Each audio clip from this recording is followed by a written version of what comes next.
అక్కడ విగ్రహారాధన పూజలుండవు. ఎలాంటి దీపాల సందడి కనిపించదు. ప్రకృతిలో మమేకమై వందల ఏళ్లుగా ఆదివాసీ ఆచార సాంప్రదాయాలకు ప్రతిరూపం.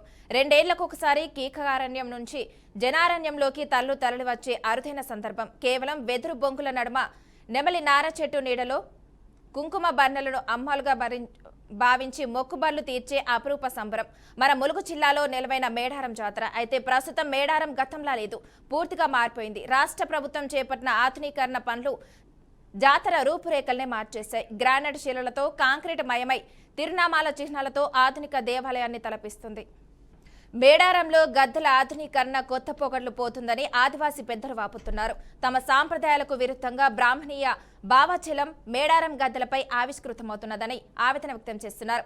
గతంలో ఎన్నడూ లేని విధంగా మేడారం జాతరను రూపుదిద్దుతున్నామని చెప్తున్న ప్రభుత్వ పెద్దలు మేడారం ఆదివాసీ జాతరలో గోత్రాల చిహ్నాల పేరుతో తిరునామాలు అలాగే శివలింగం చెక్కడం తమ సాంప్రదాయాలకు విరుద్ధంగా ఉన్నదని ఆదివాసులు ఆందోళన చెందుతున్నారు.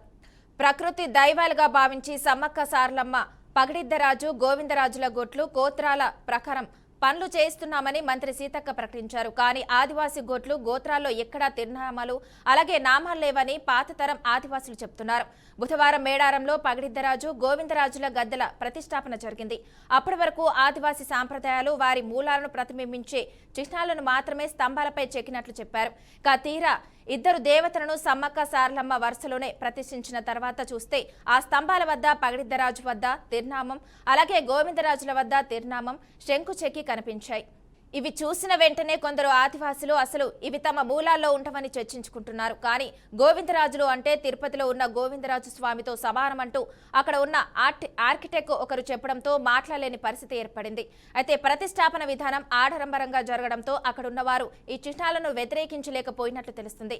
ఇప్పటికే స్వస్తికి విషయంలోనూ వివాదం తలెత్తగా సీతక్క ఆ చిహ్నాన్ని సమర్థిస్తూ సర్ది చెప్పారు.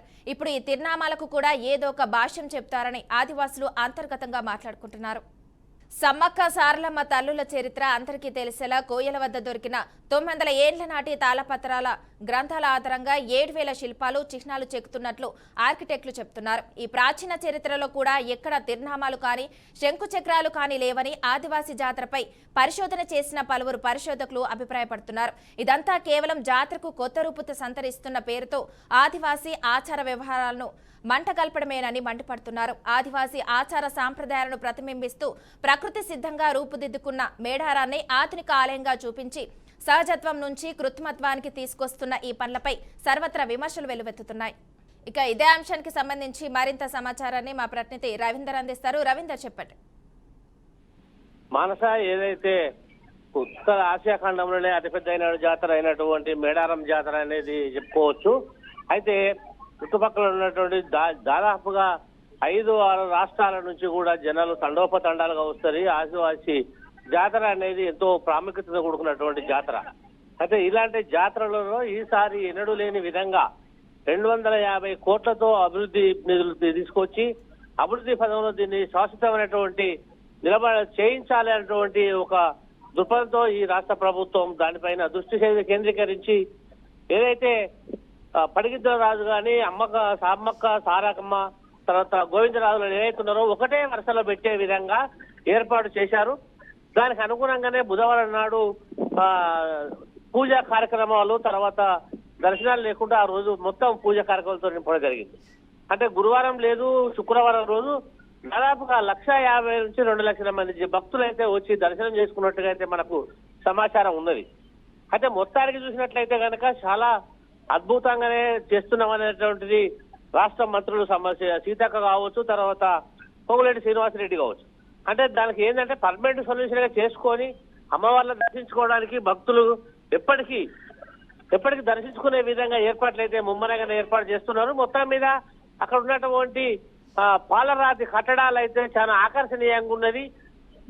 గతంలో ఏంటంటే వాళ్ళు ఉన్నటువంటిది అమ్మవార్ల జాతరకు సంబంధించినటువంటి కొయ్యదూరంలో ఏదైతే తడకలతోని తర్వాత మామూలు ఐరన్ షీట్స్ తో ఉండేది. కానీ ఇక్కడ పాలరాతి కట్టడాలు పాలరాతి ఏవైతే ఉన్నాయో చుట్టూరంగా కూడా మొత్తం అమ్మవార్ల చుట్టూ గోవిందరాజులు సారక్క అన్ని గద్దెల చుట్టూ కూడా మొత్తం కేంద్రీకరించి దానిపైన వర్క్ అయితే చేస్తున్నారు. మొత్తం మీద 250 కోట్లతో అభివృద్ధితో మొత్తం అయితే నిధులు అయితే తీసుకొచ్చి చాలా అద్భుతమైనటువంటి కట్టడాలు అయితే నిర్మాణం ప్రతిష్టాత్మకంగా ఉండాలనేది ఈ ప్రభుత్వం భావించి మొత్తం అయితే చాలా 24 hours డే అండ్ నైట్ కూడా వర్క్ చేపిస్తూ ఉన్నది.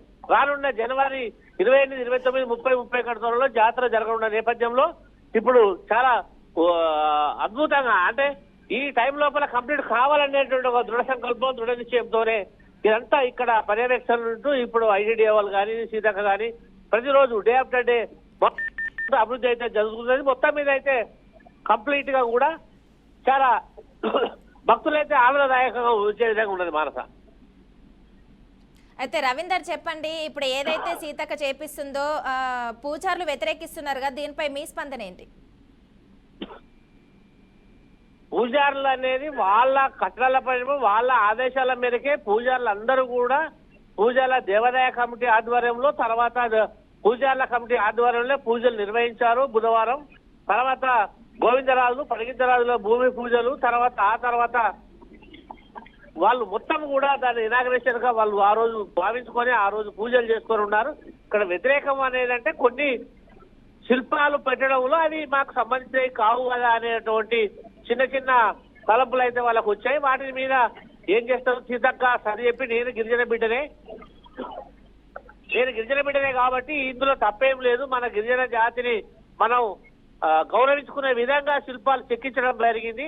ఇది ఆసియా ఖండంలో అతిపెద్ద జాతర కాబట్టి మనం అందరినీ కూడా మనం గౌరవించుకోవాల్సిన బాధ్యత ఉంటే మన జాతరను మనం ఎక్కడ కూడా అగౌరవపరచకూడదు అనేది కూడా వాళ్ళంతా కూర్చొని మాట్లాడుకొని ఒక నిర్ణయానికి వచ్చినట్టున్నది మానస.